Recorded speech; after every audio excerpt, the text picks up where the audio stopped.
we got an update on former Penn State president Graham Spanier. So Graham Spanier's jail sentence has been upheld, and I will get to what he did in a minute. So basically, Graham Spanier, his jail sentence has been upheld after it was given to him 4 years ago.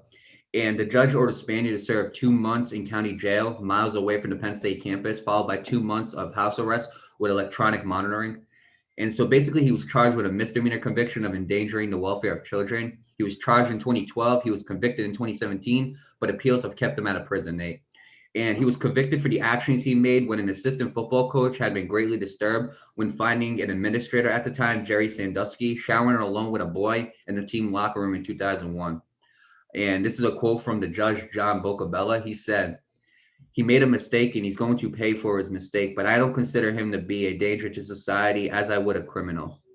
And Spanier said it was characterized as horseplay to him, in which he did not notify police. And then Spanier wrote in an email that the only downside for us is if the message isn't heard and acted upon, and we then become vulnerable for not having reported it. And Spanier did not testify at his trial, but he spoke at his sentencing, and he told the judge he regrets not acting more forcefully and not intervening.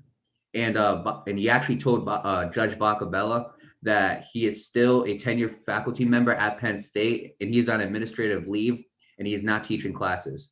And I got a quote from Pennsylvania AG Josh Shapiro. He said, "Today marks the end of a long road towards justice for the children endangered by Mr. Spanier's inaction, choosing to cover up the abuse at the hands of Jerry Sandusky rather than reporting it to law enforcement." And here's another quote from Senior Deputy AG Patrick Schultz. He said, "The victims of the defendant's crime do not believe that he is ever going to be held accountable for the crimes he was convicted of." And then Spanier, he will be held at the Central County Correctional Facility, which is equipped to handle his medical issue. And his medical issue, Nate, is in 2019, he had open heart surgery and he had an advanced stage of prostate cancer, putting him at more increased risk of contracting the COVID-19 virus. And here is a quote from Spanier's lawyer, Sam Silver. He said, and I quote, "We got here today and we are here today for one and only one reason, and that is the pandemic." And then then the lawyer actually said, "Blind to reality and callous for state prosecutors to seek confinement." And one more quote from the judge. He said, "Fortunately, things are not as dire as they were a year ago."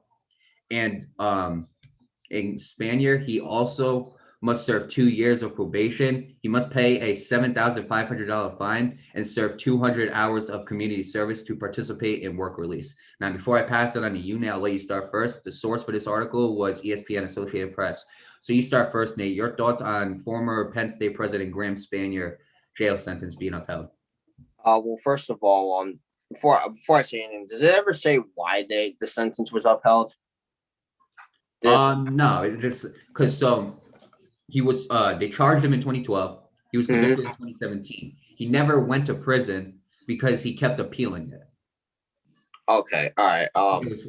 It was recently upheld just now. Okay, all right. And one thing before Mario, I don't know what to say, dude. I really don't. Like it's just such a complicated situation, you know. And honestly, you know, shame on him for not taking action when it happened then. You know what I mean? That's something you just can't cover up. And I'm gonna be honest with you, Mario. I don't even think he should have a job at all. I don't think he should be on administrative leave. I'm gonna be honest. I don't think he should have a job at that school at all, or just in general. I really don't.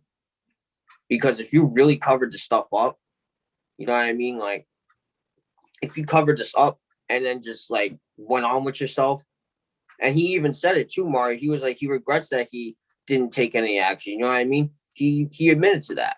I want to be honest. I don't know why he still has a job at Penn State. Why?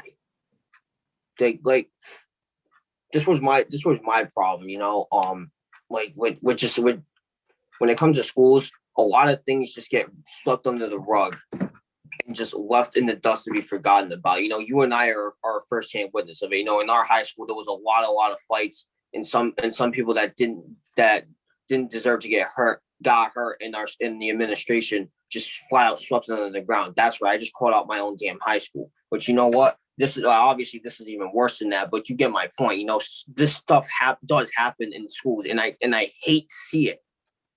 You know what I mean? I'm going to be honest. I do not think this guy should have a job at the school. I really don't. I don't think he should have a job at the school. And again, you know, I don't know why he's admitting to it, but he continues to appeal. I don't know. None of this adds up to me, Mario. It really doesn't. I don't understand why people who work in the schools try to sweep these things under the rug as if they never happened. And I don't know why they try to like, they admit to it. I'll give him credit for that thing. At least he admitted to it. But then he's going to try to appeal the conviction. None of this makes no sense to me, Mario. It really doesn't. So honestly, to the kid that was affected by this, or the kids, I do apologize to you guys. None of this should be happening to people. As for the schools, Mario, I gotta speak. You know, I can't really speak on behalf of most schools because, again, you know, I don't really know many situations of some other schools because some other schools do things differently. But when it comes to stuff like this, Mario, schools need to do a better job. They really do. Like when it comes to like really bad situations like this, or even fights, some, you know, again with some fights, you know, some people don't really intend to get to get in the fights. You know, sometimes they just want to be like, yo, you know, relax. Or sometimes some kids want to get in the middle and be like, yo, like y'all need to stop fighting. They end up getting hurt and stuff like that. You know what I mean? It just some schools need to do a really like they need to do a better job of figuring the stuff out. You know, again, as for Graham Spanier, he shouldn't have a job at the school at all. I really don't think he should, because if this is something you did, now again, obviously, you know, we talk about how like, you know, we can learn from our mistakes and stuff like that, and I understand that. But the reason why I say he shouldn't have a job is because the kids aren't going to believe that. You know what I mean? Like we live in a world where like you do something like that, and that's it. You're not going to get a second chance. That's just that. The kids aren't going to believe whether he really learned from his mistakes or not. That's just how the world works. So that's really all I have to say about it. There's really not much else for me to say.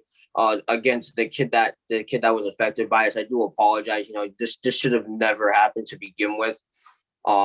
It's just very unfortunate that people like that do exist. And we'll just see what happens moving forward, Mario. Honestly, there's really not much for me to say here. Yeah, well, first of all, that child, because the incident happened in 2001, that child is basically an adult now. So to that person out there right now, I'm sorry that this happened to you.